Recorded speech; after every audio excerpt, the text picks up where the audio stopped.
spirit of accelerating innovation, where do you start?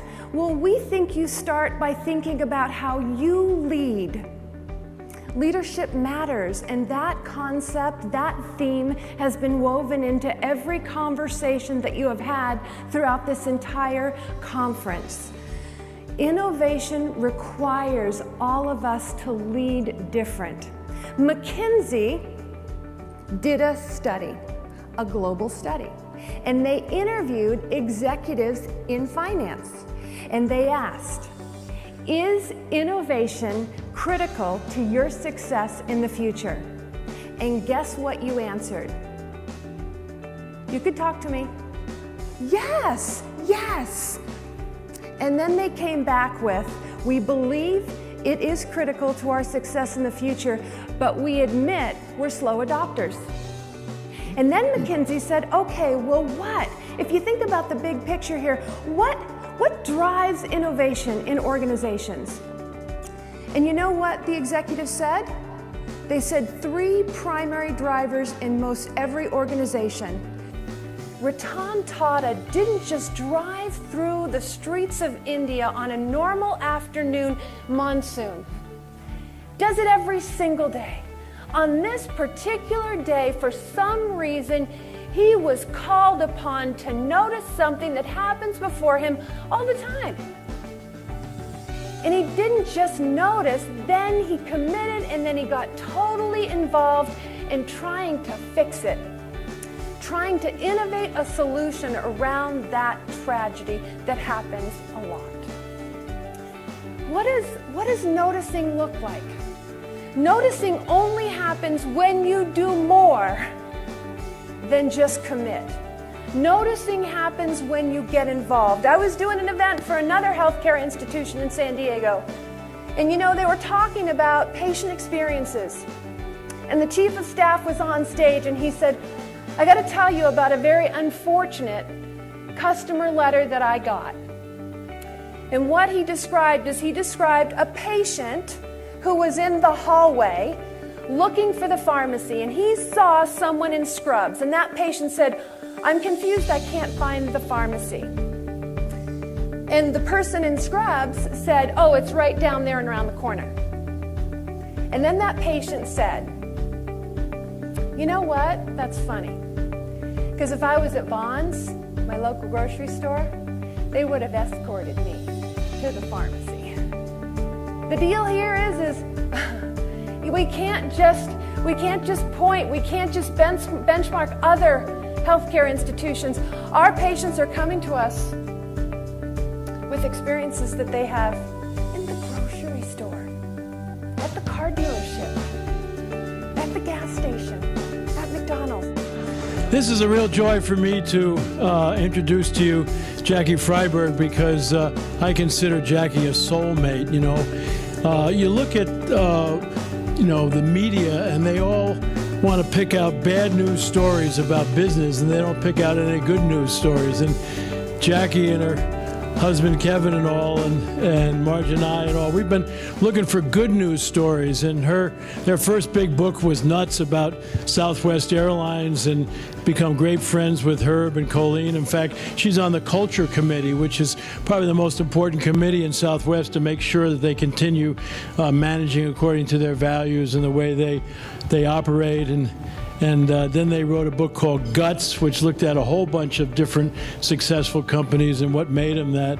And then Boom, about the secrets of great leaders. And then this last book, and she's going to talk about Innovate or Perish, is titled Nanovation, and they wrote it about the little car that they built in India with actually a guy that went to Cornell with Margie and I, Ratan Tata, and incredible innovation and values, again, led leader. And so there's not many better people in the world than Jackie, and she and her husband Kevin work together, and so you're in for a real treat with my soulmate Jackie.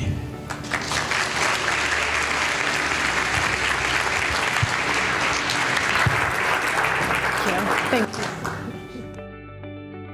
So what Ratan Tata did is he commissioned a young design team, average age 28, and they did it. They nanovated.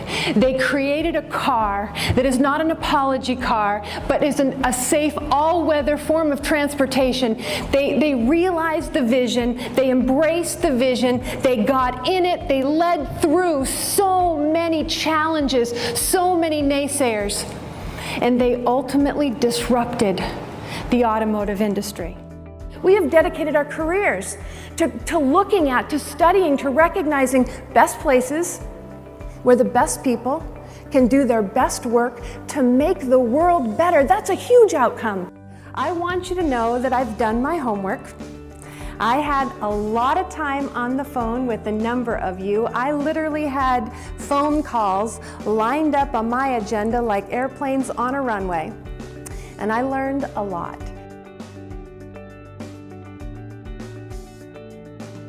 My journey started in graduate school. So my doctoral dissertation, I'm going to study leadership. And you know what?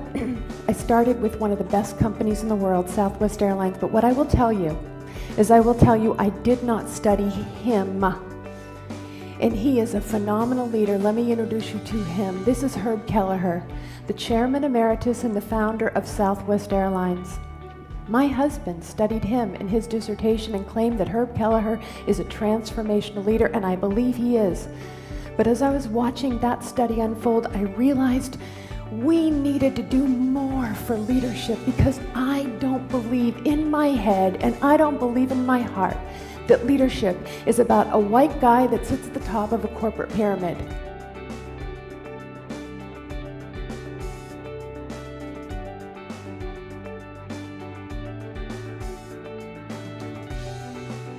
When you can find a way to overlap what you're really good at, what you love to do, what you're passionate about with what needs to get done at work, boom, alive, engaged, passionate, committed, loyal, on fire.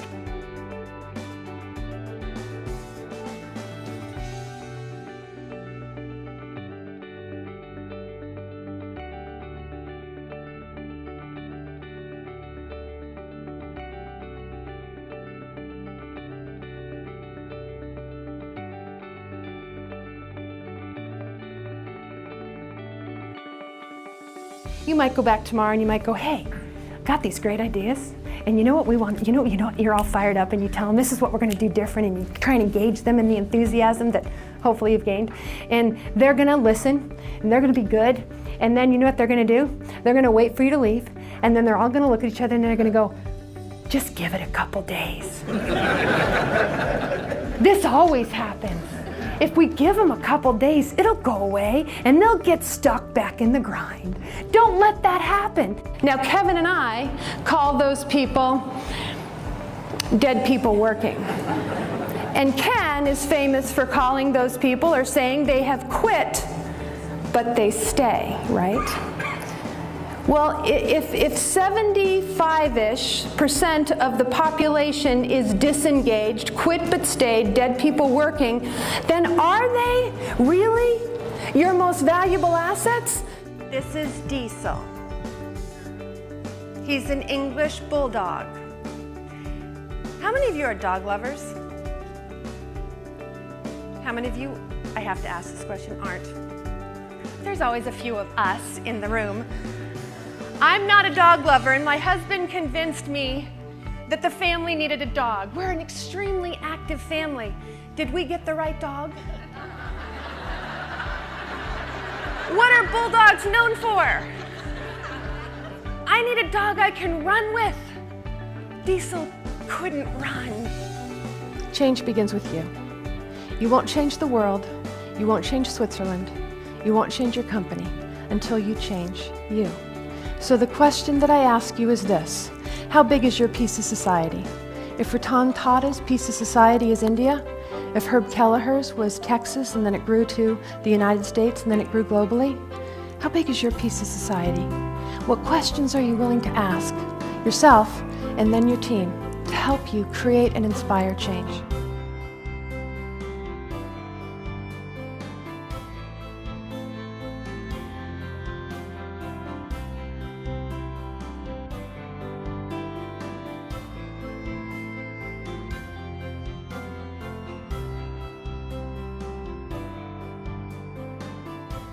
And what's fascinating about that is if you look at the most innovative companies in the world today, what you will find and what you will discover is the leaders in those most innovative companies are involved. They're not just committed to it. Years and years ago, I used to run the Center for Quality and Productivity at the University of San Diego. And we'd host executive sessions where we'd invite in the executives who ran the companies all over the San Diego County area, and we'd talk to them about the importance. Quality was the obsession back then. We'd talk to them about the importance of quality. And those executives, they'd say, yeah, we're committed to quality. And then they'd go back to their organizations and they'd go to the people in the quality assurance department and say, do it! Bring quality to our organization. That's commitment. And what we tell them back then, 20 or so years ago, is we'd say, it won't work. It just won't work. If you simply commit to quality, it is not good enough. You have to get involved in the quality movement as well. And that's true for culture, that's true for engagement, and that's so very true for innovation. We've got to get away from the mindset that says that innovation happens at an innovation center, because that's what that group does. Innovation happens off-site because we can think ever so clearly over there. That's not what innovation is.